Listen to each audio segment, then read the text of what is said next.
Hi, my name is Dr. Imran Malik, and today I want to talk to you about the essential items that every good doctor's bag must have. Now, I've bought all of these things brand new so I can give you an idea of the total cost to kit out a bag in today's market. Now, these items are even more essential for locum GPs. I mean, sometimes I've gone into a clinic and found absolutely no equipment there except a chair and a computer. I've had to bring everything along with me. So let's dive straight in, starting with the essentials. The king of the bag is the stethoscope. Now, there are several brands out there. The Littmann is probably the most well established. These come in at £50 for the most basic one, which is a lightweight 2 SE. And as its name suggests, it is pretty lightweight. It has an acoustic score of 6 out of 10, probably a little bit too basic for our needs. So I'd recommend going for a classic 2 or 3, which has a respectable acoustic score of 7 out of 10 and costs £70 to £100. There's my classic 3 that can go into the bag. If you do want to go for a grade higher, you can buy a cardiology stethoscope, which is twice the cost of the classic 3 at £200. And if money is no object and you really want that crisp, clear sound, you could eye up the Littmann Core,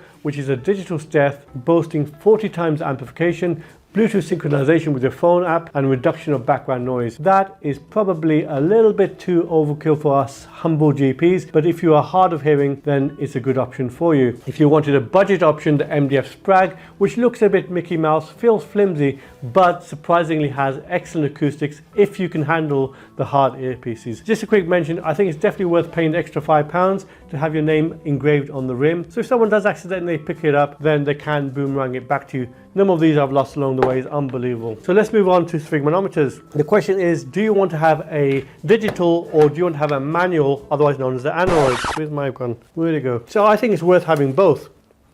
I want the convenience of a digital with the backup of an Aneroid. So I've got this Omron X2, which had 4.5 stars on Amazon and had lots of good feedback. I was a little bit disappointed because when I tried on this cuff, it just about wrapped around my arm. I kind of assumed that this would fit the majority of the population. That should be how it's designed. But if you did buy this with a cuff size of 22 to 32 centimeters, you'd automatically be obliged to buy the larger cuff in the range, which is going to cost you an extra £20, effectively doubling the cost.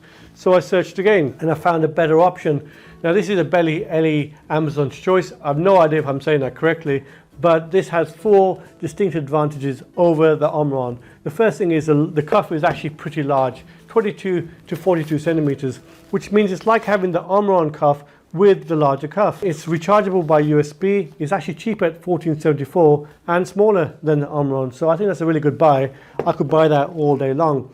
So that can go into the bag. And as I mentioned, you need to have an Aneroid. If you like to, then that's $14.75. So far, I've spent $88.79 on the Steth, $14.74 on the digital Sphig, $14.75 on the Aneroid, and total is £118.28. Just to mention, those are the current prices at the time of shooting the video, and I will try to link the Amazon links where possible. Moving on to the SATS probe. This bad boy has saved the day many times. I mean, sometimes I thought a patient is pretty alright. I check the SATs and realize they are indeed hypoxic. It has become the absolute must, a staple of any doctor's bag. I remember paying £90 for one of these 10 years ago, but now they're very inexpensive at just £9. Next, we have an infrared thermometer, £13.59, just point and shoot. Now we have all the equipment we need to be able to perform a new score, get an idea of how stable a patient is. The running total is £140.87. Obviously, just a quick mention about calibration. Obviously, we need to calibrate items or equipment every year. It's quite difficult for locum GPs to do that. So I think it's worth touching base with a friendly practice manager who you worked for in the past and ask if you can bring in your items on calibration day. Or you might think, hey, well, you know, it's only £15 for a Sphig. I could just buy one every year. It's not going to break the bank. Still on the essential items list, the Oroscope ophthalmoscope. Most people will go for 2 in 1 head, changeable head, and the trusted brands are the Welsh Allen, the Heine, and the Keeler. Here's my Keeler, £82.30. I think this could be one of the most expensive items in your bag.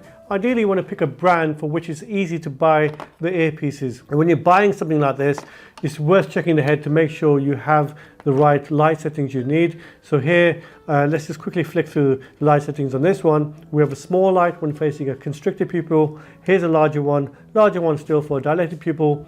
We have a blue one for fluorescein stained conjunctiva, looking for abrasions for instance, and then a green light or non-red light enhancing blood vessels and checking for hemorrhages. This brings our total to £223.17. I think it's really worth mentioning. I'd really highly recommend labeling or marking with a permanent marker any of your high-end items particularly. It doesn't have to look pretty. Now there are still some smaller non-expensive items that I would still classify as being essential items. Earpieces, one pack of this YNR brand costs £18.99. There are 300 pieces in there, 2.5 to 4 millimeters in size. Pregnancy test kit, £1 from Poundland. Non-latex gloves, pack of 100, £6.79. KY jelly, £4.44. Urine dips, 100 strips, £9.99. Specimen pots times 10, £8.88. Tongue depressors times 50, £5.65. These items are pretty non-expensive and can be bought from Amazon. Now I think when I'm working in a surgery, I'm happy to use the surgery equipment on the patients, but it's definitely not right for us to just stock up our bags without permission.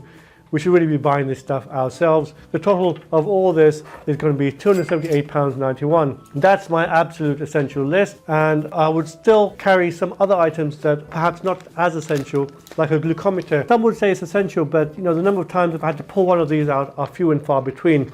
Diabetics usually have their own, and if someone's semi-conscious, I will be sending them to hospital in an ambulance anyway. If you're getting one, get one that's pre-calibrated. I think it's worth paying an extra £3 to have the added feature of being able to detect ketones. And if you work as a forensic medical officer in police custody suites dealing with intoxicated patients, then it's a must. That's £23. Tenon hammer is handy, it's foldable and space saving, £8.66.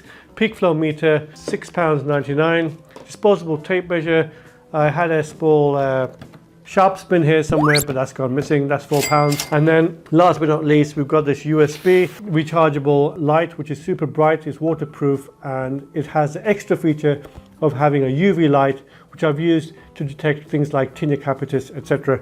That is a grand total of £330.55, and it's all tax deductible. If you're not in a rush, I would wait on special days like Black Friday sales, which can knock off a substantial amount of the total cost.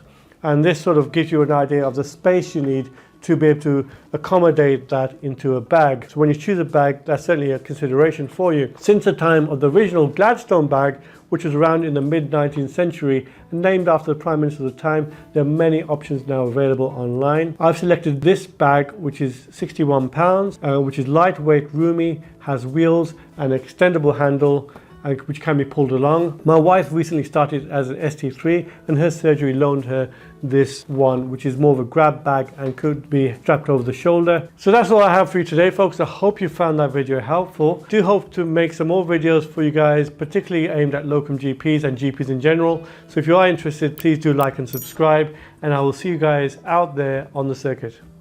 Take care.